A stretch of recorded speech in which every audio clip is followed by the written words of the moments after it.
The Memory Corridor. Hello, Assassins! Gustav, also known as Gargudon here, and welcome to episode 4 of the Assassin's Creed podcast, The Memory Corridor. As always, this podcast is hosted by me, and for each episode, I have a guest with me who will be discussing a topic regarding Assassin's Creed with me. For today's topic, we have got the Ezio Collection, Assassin's Creed Remasters, and Return of Ezio. And as you probably can hear, the legendary Ezio Auditore da Firenze is one of our main focuses today. Now for today's guest, we have got my friend Charbel Kaloush. Say hi with us. Say hi.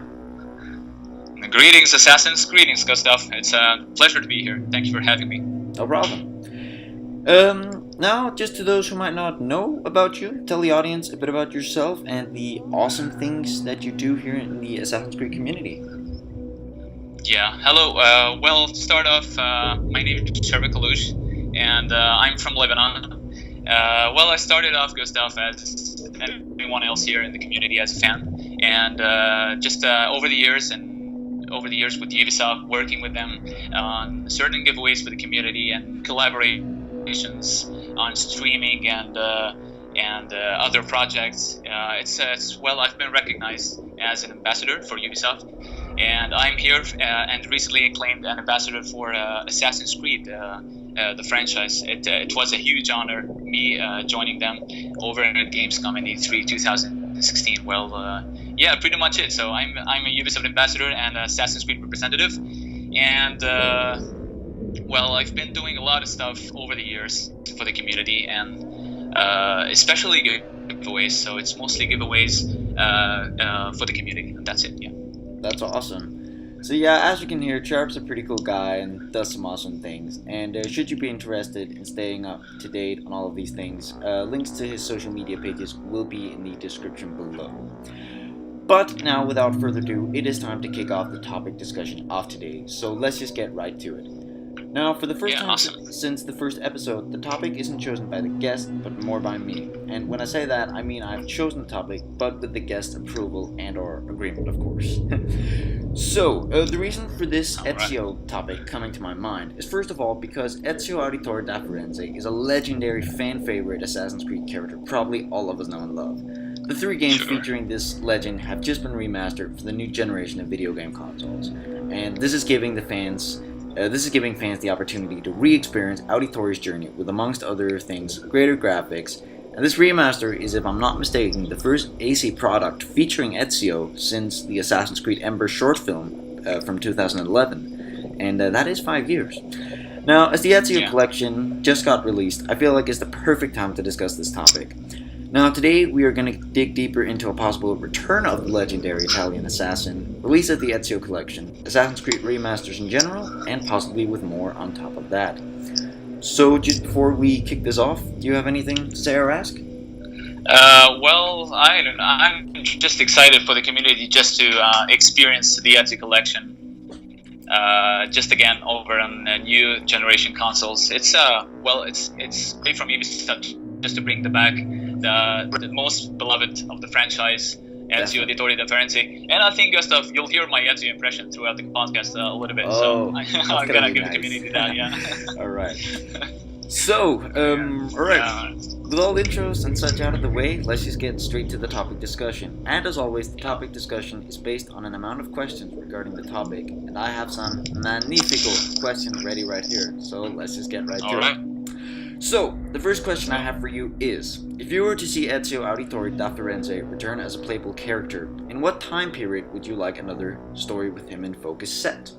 Wow, that's gonna be, well, just I have a special historical era in my mind. Yeah? That would be the Spanish Inquisition, where the movie is also gonna take place. Yeah, and that's for a reason. The Spanish Inquisition took place during the, I think it's 1480s, and we know Ezio Auditore da Firenze was born in 1459. So you can imagine the crossover between Ezio Auditore and the movie set. So that would be awesome. Maybe during the time period in the Italian Renaissance, Ezio went to a Daglar for, I don't know, the assassin stuff and the assassin's missions, and yeah, that's what I had in mind. So Yeah, I mean, this summer I went to Italy itself and Florence also. And when I was there, like also just in the cities we've never seen in AC games, I just got instantly hit by all the Ezio. Oh, that looks like that. That looks like that. And Yeah, it's like I've been there and done yeah, that too. I remember when I went to Pisa, I always thought, Pisa has some incredible landmarks. I think Yeah. could look astonishing in an AC game. So I thought maybe perhaps you could set a short story, maybe after Assassin's Creed Brotherhood in 1508 or '09, Uh-huh. just between Brotherhood and Revelations, where he maybe goes to Pisa to take down a Templar conspiracy. Maybe a journey Yeah, across that would Italy, work too. Yeah. because we have seen like different minor Italian locations throughout AC2 and Brotherhood, Uh-huh. but I'm definitely thinking there are still lots of like major cities we could see, including Yeah, Pisa. definitely. Well, I think it's been like also rumored that the next AC or the future ACs could be like can be taken back to could go to Rome. I don't know if you heard about the rumor, but I haven't heard that rumor. I'd love to explore like more Italian cities, Definitely. especially in that era. So would I don't also- know, like everything is permitted, Gustav. So Yeah, I mean, I would also Yeah. love to see perhaps a remastered version of Rome, like wow, thrice the size of the one we had in Brotherhood. yeah, that would be great. But at the same Just time, that seeing- could just have some continuity problems, perhaps, and this is not always something I'm a fan of in video games. But Yeah, well, I think for like in case of the Ezio, especially the trilogy, I think like everything has been like covered by Ubisoft and the developers. So Definitely. everything that from Templar conspiracies to other missions have been like the whole Italian like region. So it's been like Definitely. consumed into that franchise, into that trilogy. I think setting up another additional like plots would just to me would like require another assassin, maybe Italian assassin, maybe have like a little backstory of Ezio's father, maybe. So nobody Definitely. knows. I don't know. That would be great. So. Definitely. I mean, that's Yeah. also just one of the things I've also said earlier on this podcast multiple times, especially in episode 2, that Assassin's Creed, it's one of those video game universes that is just so wide and diverse that you Yeah. can just always come up with a story for something.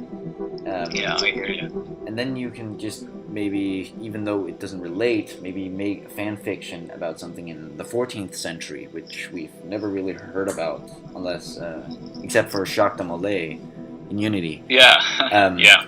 But yeah, I know what you mean with Ezio's father, but there, we've already had what was it called, a lineage. Yeah, the lineage series. Yeah, definitely. That's the short definitely, movie. when I saw that back in May for the first time, very late.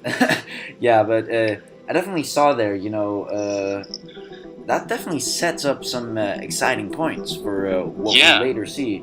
Like, he could have had the opportunity, Giovanni, to kill Rodrigo Borgia, and, then we just wouldn't have had 3 epic games.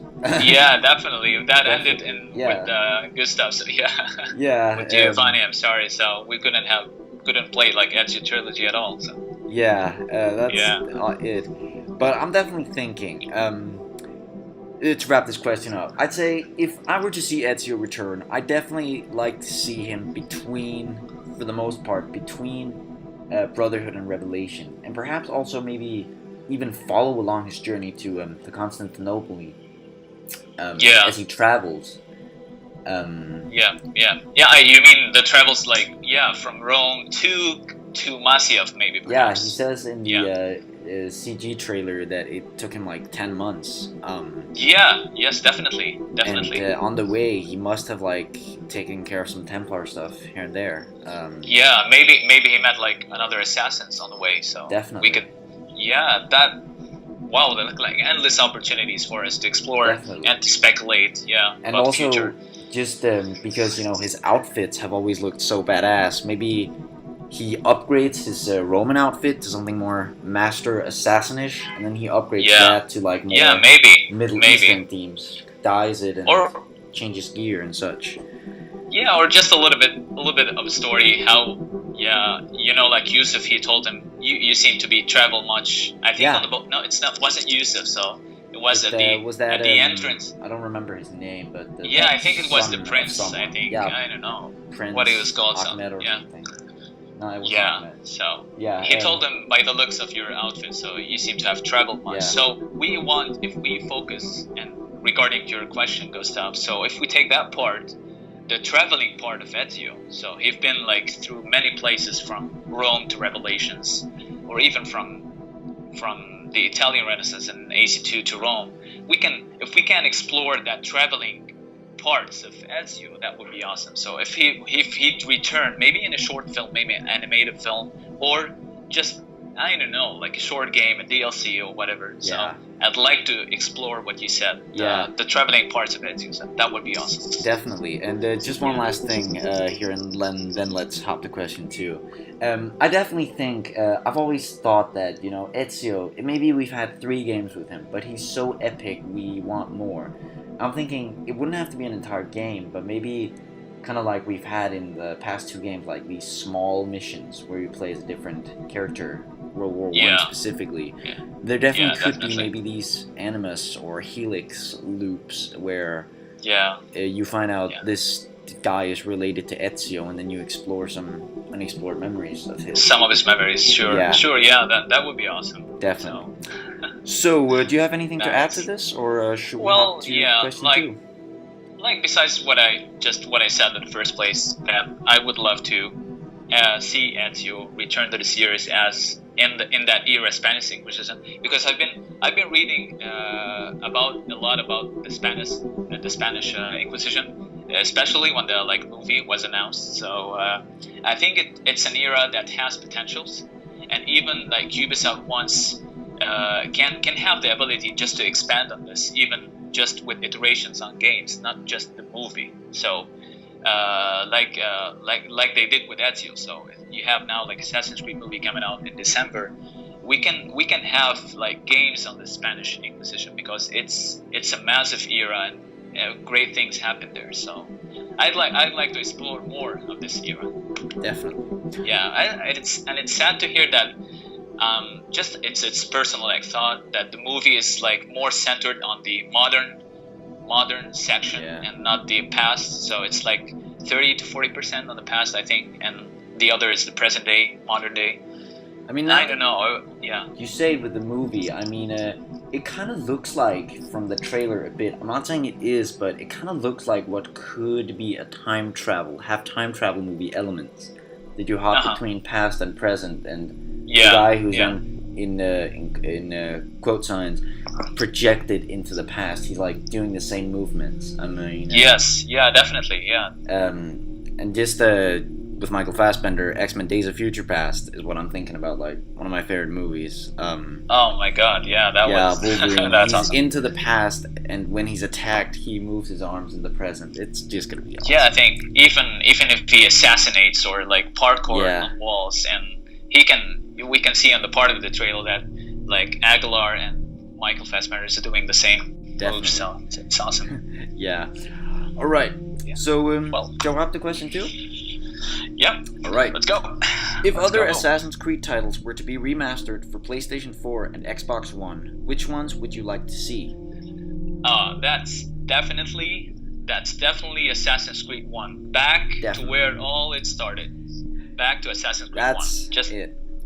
That's it. And that's what I hope for, because like next year we're closing in 2017, and it's gonna be the 10th anniversary for Assassin's Creed. Definitely. I think that would be an amazing gift by Ubisoft to Assassins. Fucking having awesome. AC1 remastered on PS4 and Xbox One. That wasn't on intention, but hopefully the video won't get don't worry. This. I'll sure send my word, like, of course, like to Ubisoft and nag a little bit about it. I'm just to experience the medieval ages again on new generation consoles. Definitely. I mean, I've never played the first one yet, but from what I know, I mean, it definitely had a lot of elements that the other games after that didn't, or have had, like economy system and such.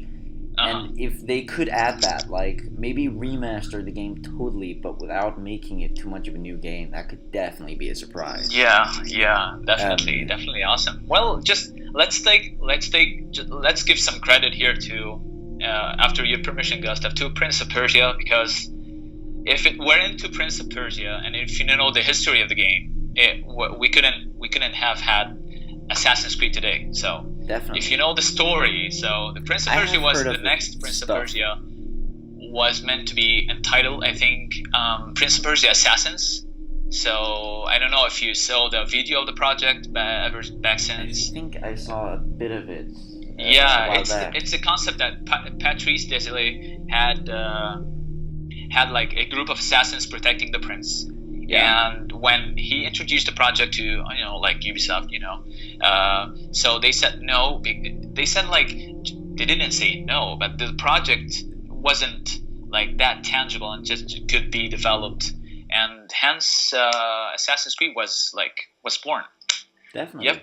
Yeah. So thank you, Prince of Persia. I'm a big fan of Prince of Persia, and I just hope it will be back someday. Definitely. I don't know if you played the Prince of Persia games. I haven't.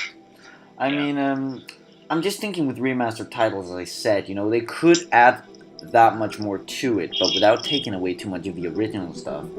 Yeah, definitely. We have definitely seen, I think, remastered titles where they added a ton of new stuff, but still keeping it the game. I was just thinking Grand Theft Auto 5. Like, definitely. They put a ton of new missions and a few new features and changed some graphical stuff, like a 3D map and such, without like making it too much of a new game. Well, like altering the map, I'm okay with altering the map and adding few missions, but not like having that content that you can see why I didn't have that in the earlier version, why I have it now in the remastered version. So you can like enhance the game and push it forward without like having the consumers think about it now. It's a totally different game and a new game. So why I haven't had the chance to experience that in the old version. So definitely.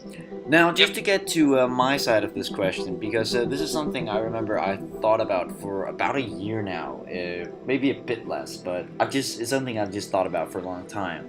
I thought that kind of like what was it that was released for Uncharted, the Nathan Drake collection. Just to also give Nolan North another collection. They could perhaps make the Desmond Miles collection, like all 5 games. Wow. Yeah. Like, taking the Ezio games we've had in the Ezio collection, remaster AC1 and AC3. That would be oh my god, even AC3, speaking about that. I would love to see that remastered, because...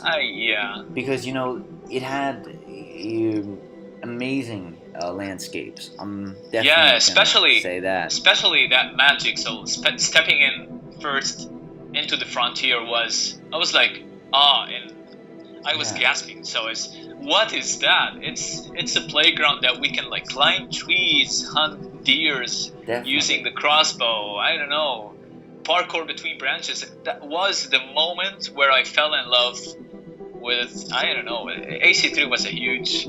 I'm a big fan of AC3. Same here.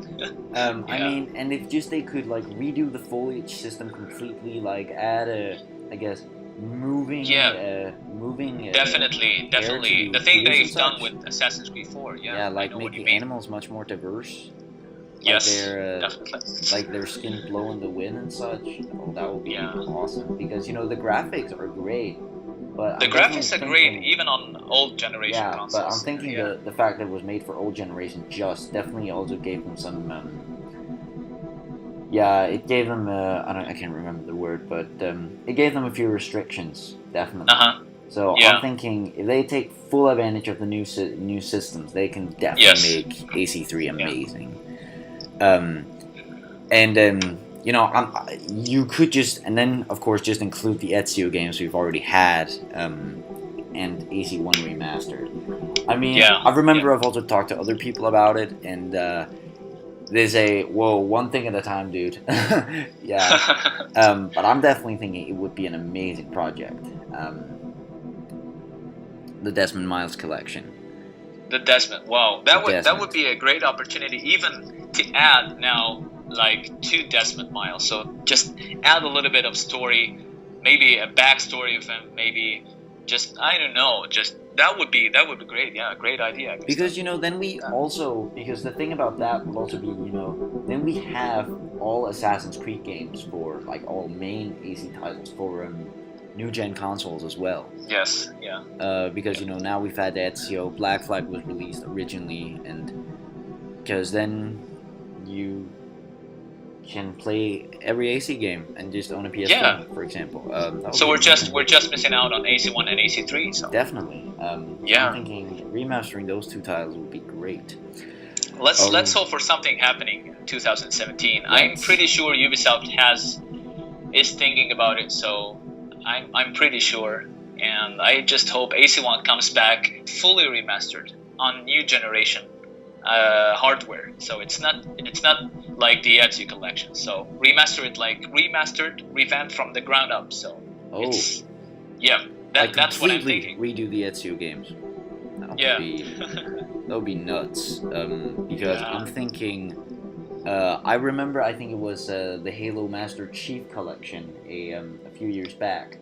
Like I saw some graphic comparisons there with the Halo 2 remastered. Like they took the original Halo 2 besides the new Halo 2, and that was like completely from the ground up. Yeah, they could definitely do that. I mean, it might to some fans look a bit strange then, and they would definitely have to get used to it from what they know from the original game. But I'm thinking that would be even a better experience than what the Ezio collection is. So yeah. So, anything to add to this, or shall we hop to my final question? Well, no, I think we've covered a big part of that question. So, just again, I hope do Ubisoft think about Assassin's Creed 1, because that's AC1 was the part where it all started. So, definitely. And the Crusades, just to me, that the favorite historical era is the medieval ages for me. So I'd love to experience that. Let's hope for that. Let's hope for that. Fingers crossed, all the way. Definitely. All right. So my final question for you is: what do you think it is that makes Ezio Auditore da Firenze such a popular character amongst Assassin's Creed fans? Wow, that's a huge question there to cover. I think. Well, what makes Ezio Auditore a fan favorite and such a compelling character? So. Well, to start off, Gustav. Yeah. I mean Ezio Auditore da Firenze. No, I'm just kidding. Yeah. Yeah, that was my little impression for Ezio. So. It was amazing. Yeah, I speak like Ezio Auditore all the time. Ooh.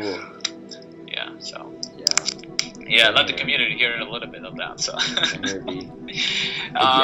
Well, Ezio's story, just to me, why it was so compelling, overwhelmingly heartbreaking and heart-capturing. So Ezio's character was, despite his being charismatic and a little bit, I don't know if we can say cock a little bit, and just during some times, and Ezio's fans, the reason they wanted more. So it wasn't just enough to explore Ezio, for instance, in just one chapter. So that and to me that Ezio's character's progression was one of the best in the series, because tragically what happened to him could have not ended just in one part, and the AC2 part. So the fans wanted more, because a tragedy happens and his parents got executed, and I don't know. I think that's the main reason, because a tragedy happened and the fans wanted more to follow up in the story, and especially right down to the ending. So I think that's the part where I can link to your question, Gustav. Definitely. I mean, I also agree with you that the fact that we've had 3 games with this dude is one of the things that makes him so popular.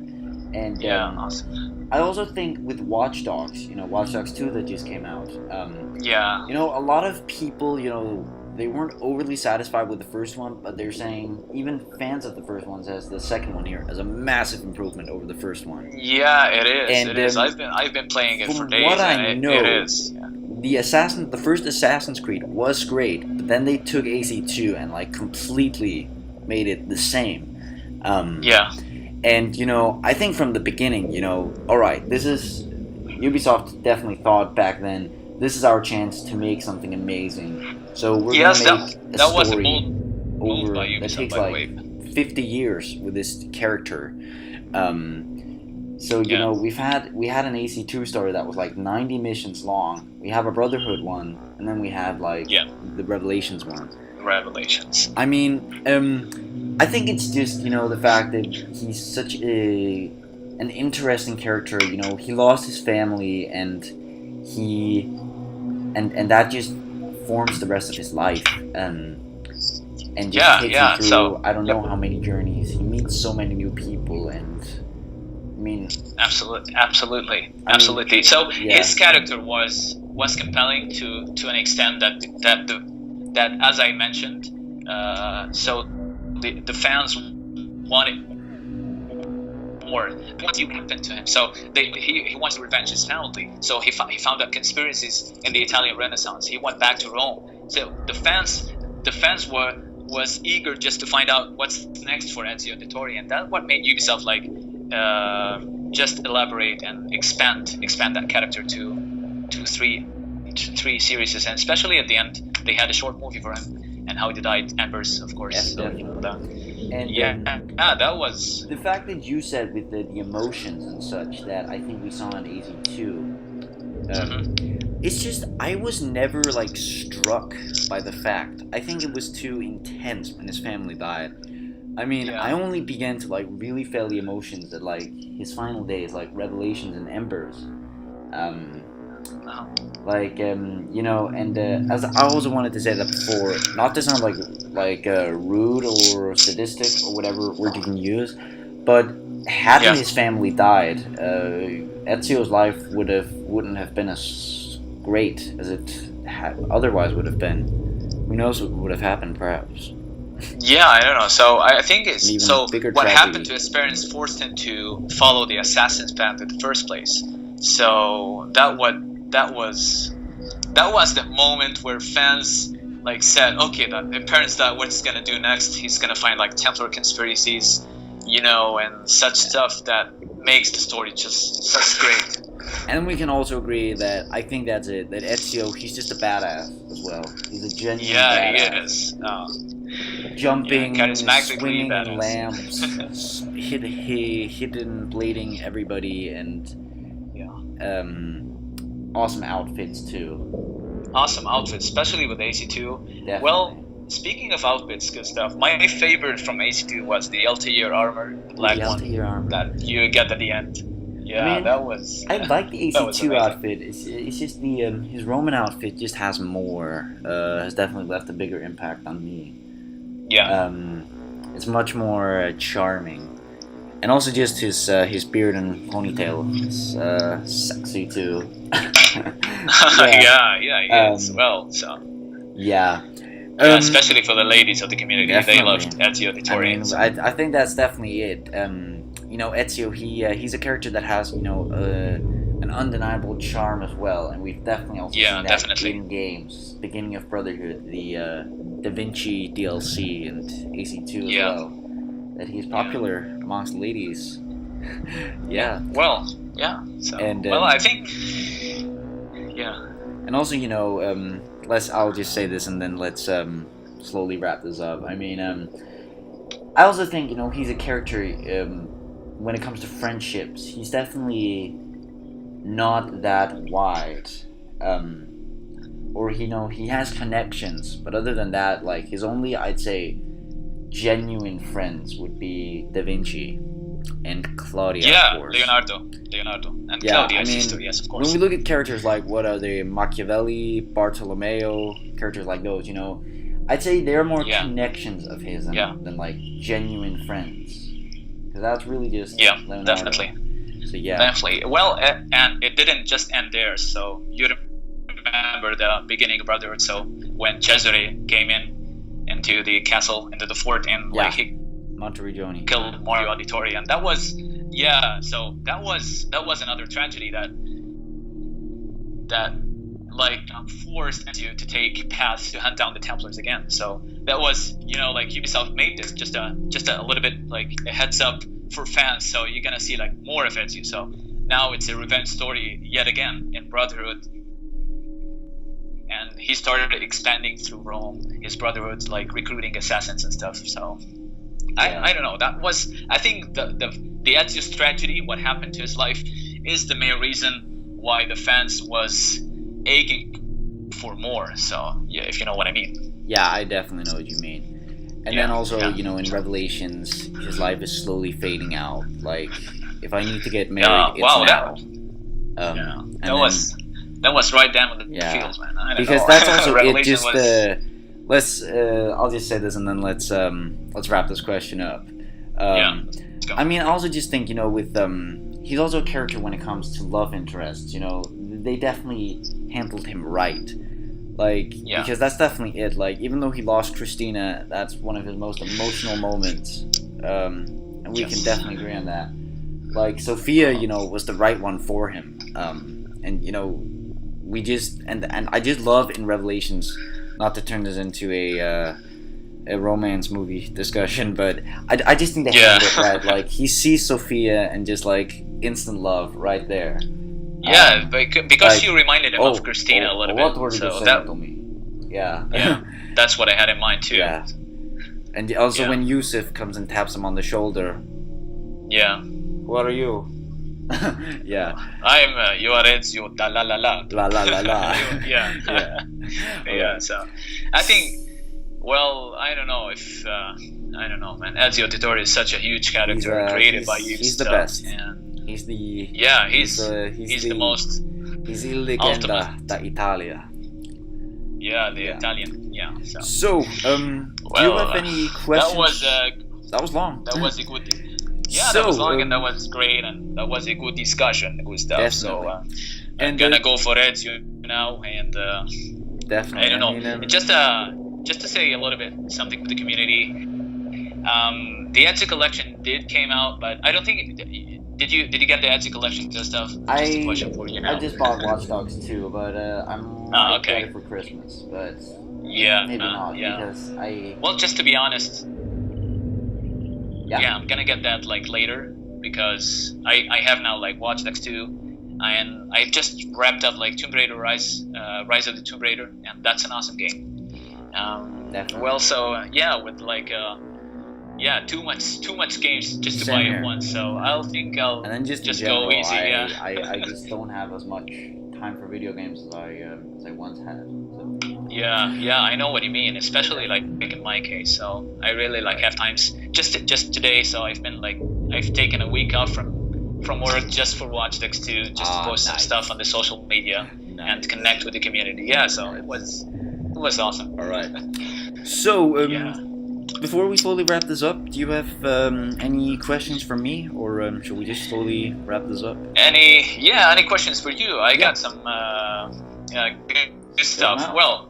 I wonder what will be your next project, or especially on the podcast. Well, just allow me to say this. Well, I've heard a couple of your podcasts, and I honestly think you're doing a great job. Thank you. And the community is lucky to have you, especially like from my side, and I'm gonna like share it to the community once the podcast is out, because. Definitely. You know how close I am to Ubisoft and the Assassin's Creed team, and just keep up the awesome work. And I'm gonna like closely monitor your channel. Thank you. So, that means a lot. Yeah, so I wish you all the best for your projects. I have different topics in mind, and I definitely for December, I guess I can also just say that to all of you listeners now, from when this video is being released.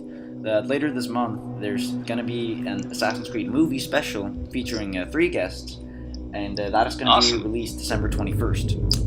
Nice. And I'm definitely gonna keep making these episodes in the new year of 2017, and I have different topics in mind, and I wanted to have that ready for. I would have loved to have that here released November 15th. But due to different reasons I couldn't. But I still have this Watch Dogs Assassin's Creed topic in mind that I might be making in the new year. So Nice. About definitely crossover and being in the same universe. Yeah, that thing, because we've definitely that had would be an hints awesome discussion. and how we would see that in the different games, and like if there would be crossovers and we'd see easy characters. I'm not gonna spoil too much, but you can definitely look forward to that kind of stuff in the new year. So and already have a few guests in mind. I know Awesome. I am still working with. So Well, that's. I think I'm gonna mention a little bit something here for the community, and I think it's something that I've been working with Ubi closely. So we're closing into the Assassin's Creed movie release, right? So next month there are gonna be 2 events for the Assassin's Creed movie, and you sure go stuff like stay tuned because it's gonna happen. I think I'm gonna be with Ubi. It's gonna take place in Lebanon, my home country where I'm now, and it's gonna take place also in Dubai. So I'm gonna be there with Ubisoft on the special screening before the worldwide premiere of the movie. And I don't know if Ubi is planning like inviting other community members, star players, and there are gonna be a lot of giveaways. So just for the community, just to stay tuned. That's gonna be an awesome event, and I'll be tweeting a lot about it and sharing pics and videos. So stay tuned. I just cannot wait for that movie, and it's torture that it's first coming out January 5th here in Denmark, where I'm from. That's and the horrible thing is like another really hyped movie this winter is of course Star Wars Rogue One, which I'm I can't wait for inevitably going to be watching. But just like comparing with how hyped I was for The Force Awakens last year, like it's almost like I could skip this movie, but I'm not going to do that. I just want the AC movie. And like I can't wait for that. I think it's gonna be huge. So. I'm gonna pass out. But I'm probably gonna watch that movie 3 times or something. Too much excitement. Excitement in 2017. So can't wait for that. Definitely. Right. Do you have anything else, or shall we? No, I said a little bit about my project with Ubi, and I asked you like a question. I think we've covered enough information. I think there remains, of course, some. Of course. I'm gonna just stay discreet. So there's a lot of future projects that I hope I do come back to your podcast and discuss projects, and you're more than welcome. Maybe I'll. Thank you. Thank you for having me. That was truly a pleasure.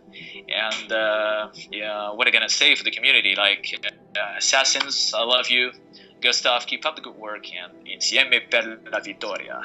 Insieme per la vittoria. Right then.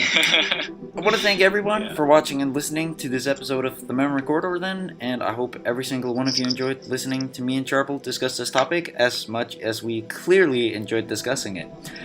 To stay up to date on everything Memory Corridor and more things Assassin's Creed, like my Assassin's Creed gaming photography I call #Creedography, and just gaming photography in general, links to my Twitter, Instagram, and Snapchat will be in the description below should you be interested in checking that out, along with links to Charbel's social media pages, as I said in the beginning of the episode. And like I also said in episode 3 last time, Snapchat will not necessarily be AC related, but what do you use Snapchat for? But you can find some pretty funny stories on and off. Nice. All right. But it's mainly Twitter and Instagram I use to stay up to date. But everybody else leaves Snapchat as well. So why not? Do that awesome. Now, if any of you have any feedback and or topic ideas for the podcast, feel more than free to share them with me in the comment section below, as it will probably go a long way in the process of making these episodes, not only for myself, but possibly for you wonderful listeners as well. Now, once again, thanks times infinity for watching and listening, everybody. I hope to see all of you again for future episodes, and until those come out, stay safe, everyone, and keep this amazing community what it is. And finally, also huge thanks to Mr. Charbel for guest starring on the episode, and I can hear you enjoyed discussing it's an this honor with to me. be here. Definitely, and I'll definitely see you again here on the podcast another time. Yeah, sure thing. Thank you for having me. Stay safe, Assassins, and thank you, Gustav. No problem. You take care. Bye, Absolutely. everyone. Thank you for listening. And yeah, that sums it up for this episode of The Memory Corridor. Stay safe and active, everyone. See you later, assassins. Peace. Insieme per la vittoria.